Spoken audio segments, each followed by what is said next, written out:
Alrighty, hey nerds, welcome to Pre-Recorded Nonsense with Sages, where I talk to you about pre-recorded nonsense because today is a holiday, and I'm recording this as an ungodly hour, and this will probably go up sometime in the afternoon.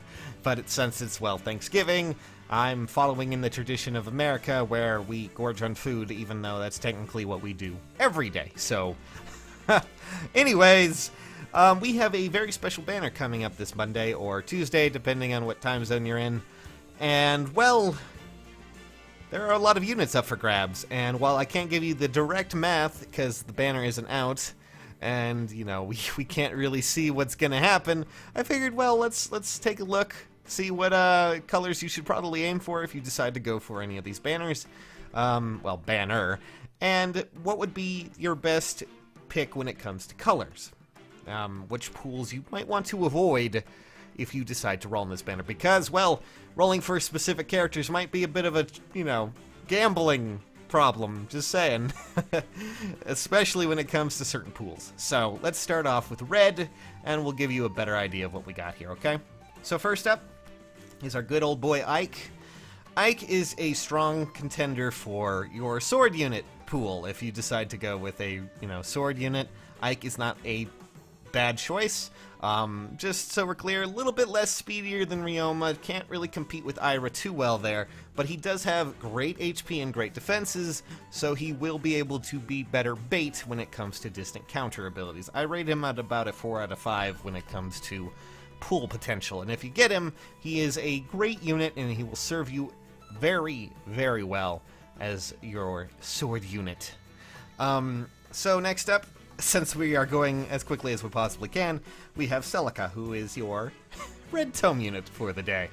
And let me just say this real quick. Right there, Celica is the strongest red tome unit in the game. Ragnarok allows her to have more attack and more speed. Just slap Renewal on her and she will continuously do really well at nuking her targets down. While she's not exactly the expressly strongest, she's not going to exactly break your game.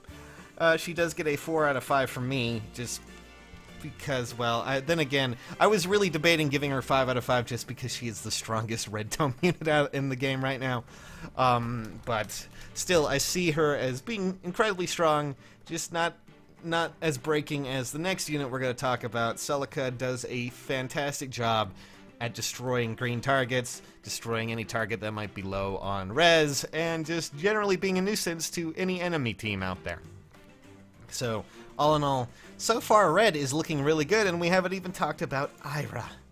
Yes, folks, Ira, the one destroyer of all people's wallets when she came out, is available in this banner, and of course, she gets the highest rating you could possibly get for her, because, well, she is a 5 out of 5, just ridiculous amounts of speed, ridiculous setup, she has no investment to actually get set up and ready to go. All of her skills are already predestined and preset for her. All you need to do is learn them. You don't need to inherit anything. She already has the best weapon she can afford. She already has one of the best skills she can afford. The only thing I think you really need to give her is a repositional command skill, and you're set to go.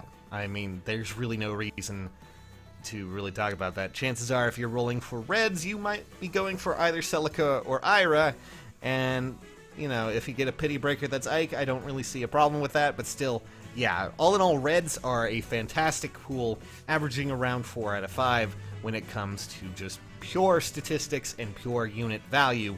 And of course, Ira being the top choice there is something that's just outrageous. Absolutely outrageous. So yes, that's reds, for those who were wondering. Let's just move on to greens, and for some reason, oh, there we go. There we go. I got it. I did it. Let's move on to greens. Let's talk about some units. Let's see who's available in the green pool. Okay, so first up is our good old buddy Hector. I don't think we really need to address the fact that he is still very much high in the meta as a unit. Still insanely powerful, still insanely useful. Just all in all, great and powerful, and I really can't, I will say powerful over and over again.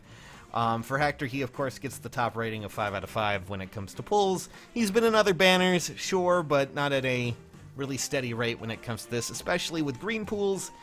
He not she. He tends to show up quite a bit, hopefully, at least for your chances. I believe with the green, if it were to be 8%, you have about a 10% chance of pulling a 5-star with this summon banner. So yes, Hector is a great option, distant counter in case you want to just toss it at someone else. Do one of your silly experiments. I know you do. All of you do that. You're monsters. You make me have nightmares. Next up, we have Dierdre. Dierdre is a bit of an odd little apple. She can be a very strong green kind of tanky, at least mage tank green unit, green tome unit. She can tank Reinhardt spectacularly well. She's not as strong as her daughter, I would say. She's still in the same sort of tier as Julia, but all in all, Dierdre does have some unique advantages, does have some really good abilities, and if you decide to pull for her, I would say she's probably about a 4 out of 5. She's really close to being a 3 out of 5, but a 4 out of 5 is where I would put her. Just because her stats, she lacks a bit of speed, but that doesn't really matter too much. She will obliterate some units pretty handily. She won't have too much of a problem. And if you do get her, hey, at least you got that, right? You got her. And then I guess we'll move on to the next specialty unit. That, of course, is I was about to say Bridal Camilla. That's not actually what it is. Spring Camilla and, well, Bunny Camilla. Whichever one you really prefer. Now, I'm just going to say this very plainly, okay? She is a 3 out of 5, mostly because the spring units have not really aged too well. They still do fairly well, but Spring Camilla is one that you will want to at least pair up with other flyers, or if you are not doing that, give her a Blade Tome and hopefully have someone who can buff her up. She does not have very high speed, but she will be able to do quite a bit of damage, and of course, being on a flying, a bird, whatever she's on, I honestly forget. She'll be able to go over mountains, she'll be able to deal with a lot of that stuff, and, just nuke people from mountaintops and fun stuff like that. So, yes, terrain does not really matter to her. Just make sure you keep her buffed and use a Blade Tome, or run her in a flyer team with Blade Tome. That will really help her out. She may be a 3 out of 5 here, but if you have a good setup with a flyer team, that can go well beyond it. She could potentially even get up to 5 out of 5, but just be aware, you do need some setup for that. All in all, greens look just a little bit less on the, desire rating for me when it comes to unit viability. However, all in all, greens have a solid pickup. And of course, having a very special unit like, Spring Camilla show up again, it's always a good option to, roll for them if you want to. Good enough ratings, good enough chances to get them. And, well, now it's time to move on to Colorless, okay, guys? Oh boy, it's time for Colorless.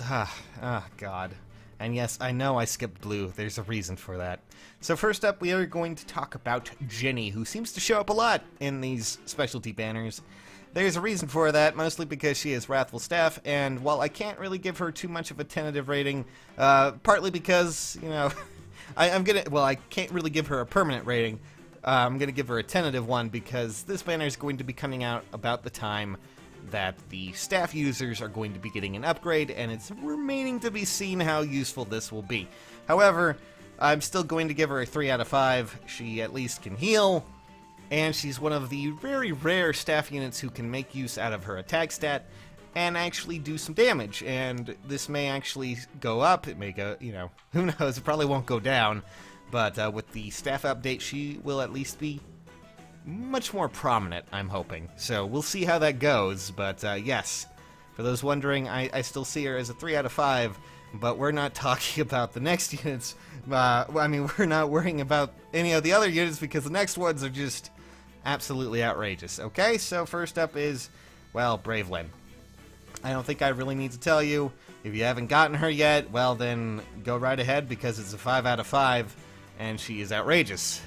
She has strong stats for a Cavalier, and of course the fact that she also has, a bow, and the fact that she can get horse buffs just means that she will be even more outrageous. She's good standalone, and she's even better with a Cavalier team. So, 5 out of 5 just by herself.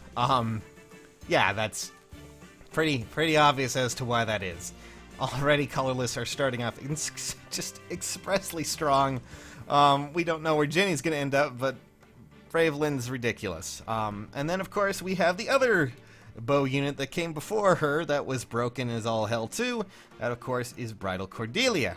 And Bridal Cordelia, at least to me, still has a very strong rating of 5 out of 5. She's starting to show her age a little bit with Bravelin coming in, but even then, if you do get a Bridal Cordelia, you can still make her work so well.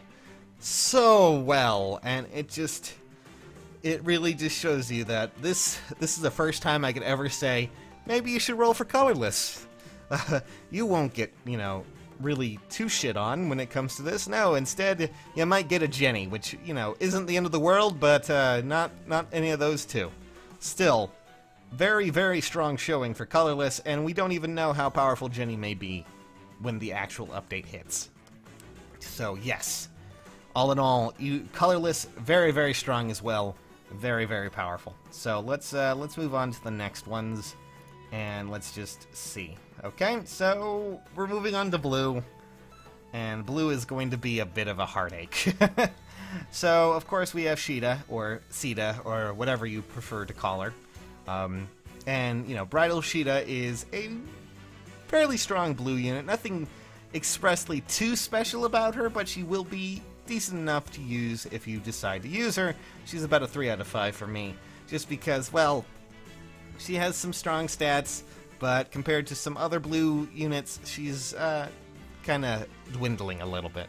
Not to really say too much, about her.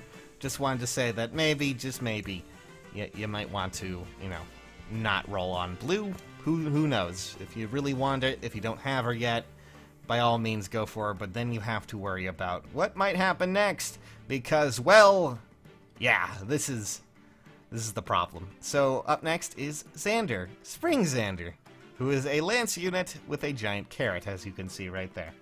And I'm just going to show you the rating for him right now. Yeah, he is a 1 out of 5 on the desire meter. A 1 out of 5. Honestly, he is quite expressly weak when it comes to a unit such as him. Sure, he may have some nice defenses, but as a unit, all in all, he is probably one of the weakest seasonal units that we've ever had. I really can't express my disappointment in him. And the fact that they brought him back, of all people, instead of, say, bringing back Blue Cena, which is someone I need, please? Please give me that instead of... whatever. One thing to note is that Blue also is the only pool that seems to have 2 seasonal units in here, which is very odd. And, of course, it's 2 seasonal units that aren't expressly powerful. And that's unfortunate. Rolling for Blues is going to be a bit of a heartache because, well, of course, we have Xander there, who really only has his defense to back him up. His attack isn't that great, and a lot of the other problems that come from it is just, well, sure, you could have a giant carrot, but what's the point of using a giant carrot if you can't really do anything with it other than poke occasionally, get some health back if you initiate an attack? I would say if you really want to complete your hero catalog for whatever reason, you probably go right ahead, roll for Blues. But chances are you're going to want to avoid Blues. Alright, so next up we have Fjorm, who is a new character and the supposed legendary hero that is available in this pool. She will be summonable, at least from what we can tell. She will be, so for those who are wondering... yeah, but I will say that her rating is most likely a waifu out of 5, just because she is total waifu material. But in truthful honesty, I would probably put her at about a 4, or at least somewhere around that. She has decent stats, will be powerful enough, but the reason why I'm really just saying waifu out of 5 here, I like her design. Also, you get her for free. So, thus, it's really up to you if you want to continue to try to collect her. All you have to do is complete book 2, chapter 1 to get her as a 5-star ally, and then you don't really have to roll for Blues at all, because as you can see, the Blue pool tier... just look at this all. There's a reason why they call it a tier list. It creates tears when you see these characters. All in all, I would probably say avoid Blue pool at least any of the blue units here, unless you really expressly want Fjorm, want more Fjorm. It seems like they just stuck her with the worst possible units just to make you want her even more, and that really sucks. That really sucks. Oh my god, that's just terrible. But yeah, that is basically where I would put all of this. I would say, out of all of the 4 colors that you can roll for, Colorless is expressly strong because it has 2 of the strongest meta units in the game for them right now.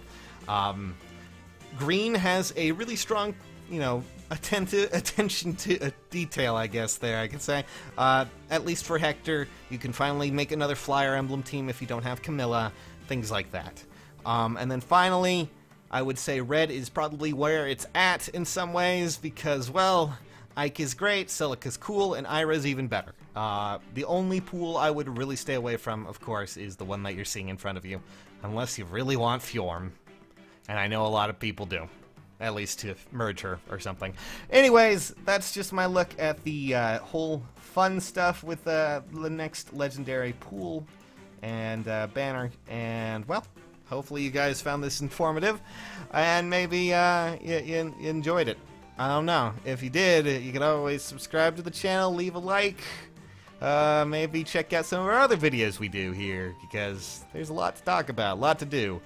I love you all very much. Don't mind me, I'm probably going to waste a lot of money on Fjorm. She's my waifu, guys. She's my new waifu.